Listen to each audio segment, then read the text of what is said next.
I've had the privilege the last couple of years of being on kind of both sides of the SLE and high school development process because I've worked with Greg and Jamie, who is somewhere who helps us design the course, and lots of people at Stanford to figure out what this can look like. But I've also spent all my time since Stanford in schools as a teacher. And so I'm actually working in a high school with students who are doing SLE in high school. So I'm sort of seeing them go through it. And I wanted to share some quick, I promise, another snacks are here, quick vignettes about what I've been seeing from the classroom perspective. I'm sure everyone in this room is very aware that we have a crisis of culture in American high school education right now, partly because there's different parts of our society vying for supremacy in the classroom about what gets taught.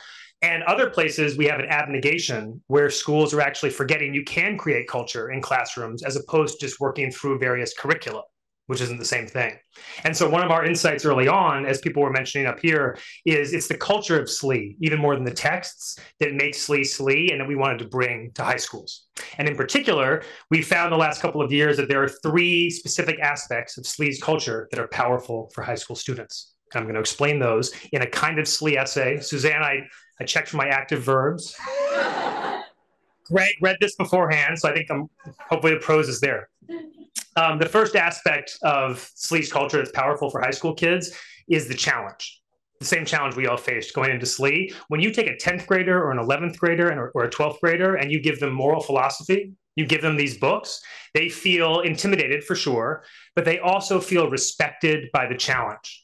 They know this is not what most kids in America are reading in high school, and they love that they're being stretched in that way. And they also love the challenge of stretching their minds outside the books and into the world, into daily life, the way Mark always talked about. We have an activity we do whenever we can. It doesn't work at every high school. But once during the course, we try to have the kids order lunch together. That's the class, order lunch. What are we going to have today? Like a real lunch that will come to the school. And watching teenagers try as a group to order lunch and then decide how to decide what's for lunch against the backdrop of moral philosophy and all these texts talking about what's the common good. It's quite a sight. And in particular, watching it dawn on them slowly that competing conceptions of the common good are all over the place in our world. They underlie the life around us. Maybe they especially underlie Chipotle group orders. But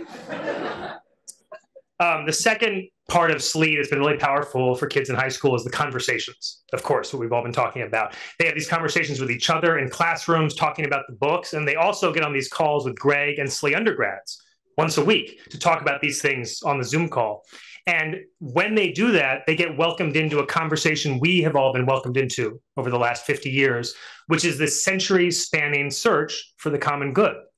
But they enter the conversation not as observers, but participants.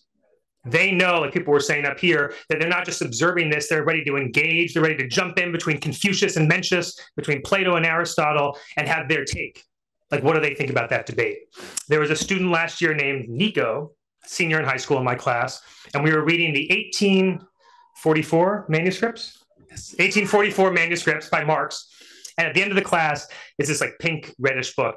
He closes the book in a huff, shaking his head, and he leaves the room. He's muttering to himself, he's muttering to me, because he cannot believe how poorly Marx understood human nature. The role of competition is, anyways, he was, for a week after that, he was talking about it. And I was like, that's SLE. There it is. And the final thing that SLE brings to high schools that I think brought us all here today is intellectual community. Students in high school, as you can imagine, have a hard time finding intellectual communities. There's a lot of communities in high schools, but they're not always intellectual.